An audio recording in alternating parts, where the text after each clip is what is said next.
Class 7-এর second ইউনিটের দ্বিতীয় পার্টটা আমরা এখন পড়ব। তো চলো দেখা যাক এটা কী নিয়ে আলোচনা হয়।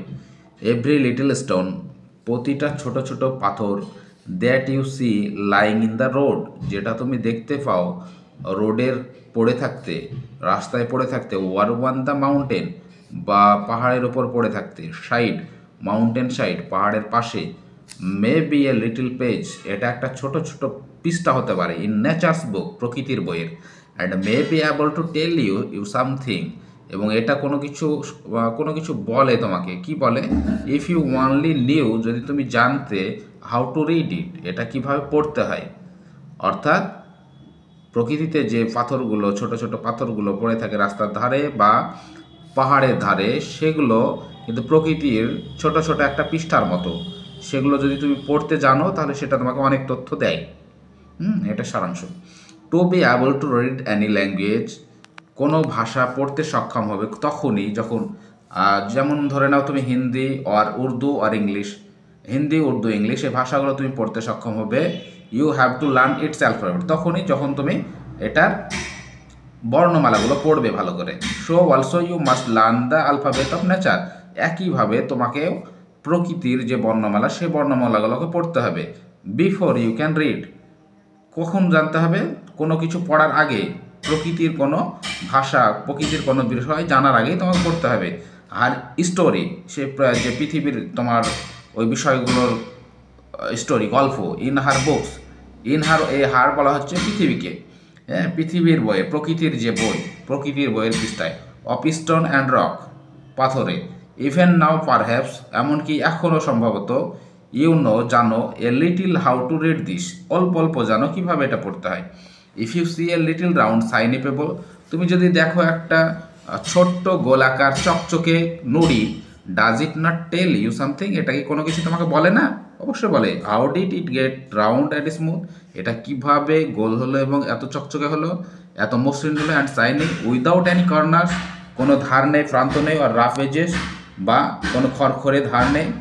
If you break a big rock, যদি তুমি একটা বড় পাথরকে ভাঙো, ইন্টু স্মল বিটস, ছোট ছোট আকারে, ইটস বিট ইজ রাফ, প্রত্যেকটা অংশ হবে খসখসে, অ্যান্ড হ্যাজ কর্নার্স, এবং ওগুলো ধার থাকবে, প্রান্ত থাকবে, অ্যান্ড রাফ এজেস, এবং খুব ঘর্ষণময় ধার থাকবে। It is not at all like a round smooth pebble, এটা কিন্তু সেই গোল মসৃণ নুড়িটার মতো হবে না। How then did the pebble become so round, তাহলে এই নুড়িগুলো কিভাবে এতটা গোল অ্যান্ড স্মুথ, চকচকে মসৃণ হলো, অ্যান্ড শাইনি, গোল হলো, মসৃণ হলো এবং চকচকে হলো, কীভাবে হলো?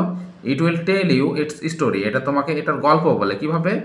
If you have good eyes, যদি তোমার ভালো চোখ থাকে, টু সি, দেখার জন্য, and ears to hear it, এবং তোমার কান থাকে এটা ভালোভাবে শোনার জন্য। It tells you that once upon a time, এটা তোমাকে বলে যে কোনো এক সময়ে, ইট মে বি লং এগো, এটা সম্ভবত অনেক আগে, it was the bit of rock, এটা ছিল একটা পাথরের অংশ, just like the bit you may break, একইভাবে যেটা তুমি ভাঙলে কিছুক্ষণ আগে সেটার মতো একটা অংশ ছিল পাথরের, ফ্রম এ বিগ রক, একটা বড় পাথরের, অর স্টোন, বা পাথর, উইথ প্ল্যান্টি অফ এজেস, বা একটা পাথর যেটার অনেকগুলো ধার আছে, অ্যান্ড কর্নার্স, প্রান্ত আছে। Probably it rested on some mountain side, সম্ভবত এটা পড়েছিল কোনো একটা পাহাড়ের পাশে। হ্যাঁ, তো এটা বিষয়টা কি বলতে যাচ্ছে? যদি আমরা কোনো ভাষা শিখতে চাই তাহলে কি আমাদের সেই ভাষার আলফাবেটগুলো শিখতে হয়। একইভাবে প্রকৃতির ভাষা যদি আমাদের বুঝতে হয়, তো প্রকৃতির আলফাবেট, অর্থাৎ প্রকৃতিতে যে উপাদানগুলো আছে, পাথর, পাহাড়, নদী, সমুদ্র, তো এই উপাদানগুলোকে আমাদের ভালোভাবে অবজার্ভ করতে হবে। অবজার্ভ করলে আমরা এটা পড়তে শিখবো, আর এটা যখন পড়তে শিখবো তখন প্রকৃতির কোনো বই ছাড়াই এই এক একটা ঘটনা থেকে আমরা এই প্রকৃতিকে জানতে পারবো। তো এটা হচ্ছে একটা মূল্যবান মাধ্যম।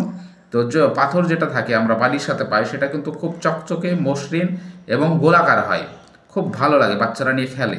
তো ওটা কীভাবে হয়? অ্যাকচুয়ালি কিন্তু ওটা পাথরের টুকরো, যেটার অনেকগুলো ধার থাকে, ওটা গড়াতে গড়াতে নদীর বা তোমার জলের সাথে প্রান্ত দিয়ে গড়তে গড়তে ওটা এক সময় ঘর্ষণের ফলে গোল হয়ে যায় এবং চকচকে হয়ে যায় এবং দেখতে খুব সুন্দর লাগে।